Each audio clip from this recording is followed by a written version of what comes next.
চব্বিশের গণ অভ্যুত্থান রক্ত, অশ্রু আর ত্যাগের ভেতর দিয়ে জন্ম নেওয়া নতুন বাংলাদেশ। আর সেই নতুন সময়ের সবচেয়ে আলোচিত নাম তারেক রহমান। দেশে না থেকেও যার উপস্থিতি সবচেয়ে প্রবল, পাশে না থেকেও যার ছায়া ঘিরে রেখেছে কোটি মানুষের হৃদয়। কেন গণ অভ্যুত্থান পরবর্তী বাংলাদেশের সবচেয়ে বেশি উচ্চারিত নাম তারেক রহমান, আর কিভাবে তিনি হয়ে উঠলেন বাংলাদেশের ভিশনারি লিডার? যশোরের শুভ্র বালিকা আফিয়া অস্বাভাবিক গায়ের রঙের কারণে যাকে ত্যাগ করে তার বাবা, মা মনিরাকে নিয়ে যে ঢলে পড়েছিল অন্ধকার এক ভবিষ্যৎ, ঠিক সেই সময় মানবিক হাত বাড়িয়ে দেন বিএনপির ভারপ্রাপ্ত চেয়ারম্যান তারেক রহমান। শিশুটি ও তার মায়ের দায়িত্ব নেন তিনি নিজে। তো আর্থিক সহায়তা নয়, শিশুটির বাবার ভ্রান্ত ধারণা দূর করার দায়িত্ব দেন দলের সিনিয়র নেতাদের। এই ঘটনা শুধু মনিরা আফিয়া নয়, আপ্লুত করেছে পুরো দেশকে। মানুষ দেখেছে একজন রাজনৈতিক নেতা শুধু ক্ষমতার নয়, মানবতারও পরিচয় দিতে পারেন।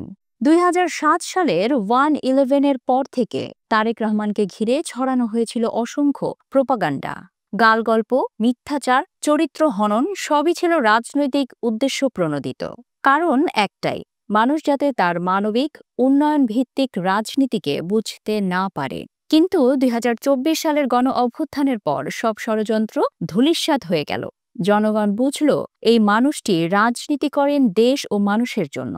সংকটেও তিনি সম্ভাবনা দেখেন, দূরদৃষ্টি দেখান। ১৯৬৫ সালের ২০ নভেম্বর জন্ম। শহীদ জিয়াউর রহমান ও বেগম খালেদা জিয়ার জ্যেষ্ঠ সন্তান তিনি। ক্ষমতার বৃত্তে বড় হলেও ক্ষমতার দাপট তাকে ছুঁয়ে যায়নি কখনো। মা বাবার আদর্শে বড় হয়ে উঠেছেন একজন মানবিক রাষ্ট্রবাদী রাজনৈতিক কর্মী হিসেবে।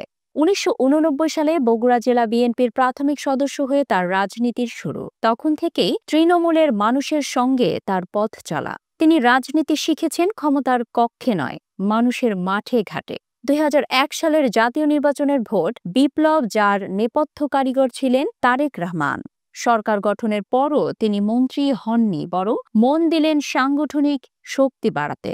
চেয়ারপারসন কার্যালয়কে গড়ে তুললেন একটি আধুনিক গবেষণাগার ও নীতি পরিকল্পনার কেন্দ্র হিসেবে, যেখানে বিশেষজ্ঞ, জ্যেষ্ঠ নেতা এবং তৃণমূলের তথ্য একসঙ্গে মেলে দেশ পরিচালনার বাস্তবতাধর্মী পরিকল্পনা তৈরি হতো।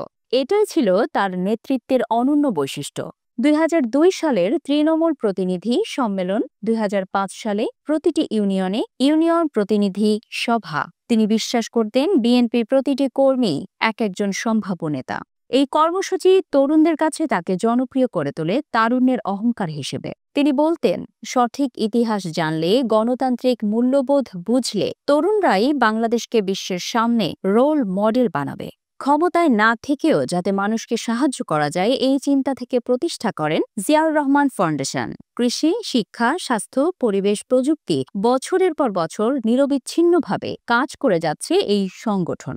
দেশের মানব সেবায় এক অনন্য উদাহরণ এটি। হাসিনার দীর্ঘ ১৬ বছরের ফ্যাসিবাদী শাসনের অবসান ঘটেছে। প্রচণ্ড তারুণ্যের ঝড়ে ভেঙে পড়েছে দম্ভের রাজপ্রাসাদ। দেশে ফিরেছে গণতন্ত্রের বাতাস। কিন্তু এই স্বাধীনতা ধরে রাখা, এটাই এখন সবচেয়ে বড় চ্যালেঞ্জ। বাংলাদেশের গণতান্ত্রিক অভিযাত্রাকে সামনে এগিয়ে নিতে শহীদ জিয়ার আদর্শ, খালেদা জিয়ার বাংলাদেশপন্থী রাজনীতিকে ছড়িয়ে দিতে আজ দেশবাসীর একটি নামের প্রতিই আস্থা, তারেক রহমান।